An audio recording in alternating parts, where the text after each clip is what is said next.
Gud skabte jorden på 7 dage, fortælles der. Da solen stod op den 4. morgen, oplyste den et landskab af potentiale. Der var lys og mørke, vand i jord og en himmelhvælving med en sol og en måne, men endnu ingen dyr eller mennesker. Dette var scenen, der skulle rumme menneskehedens udfoldelse.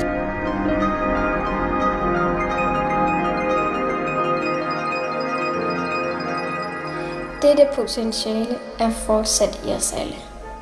Hver morgen er en ny begyndelse, en ny fortælling.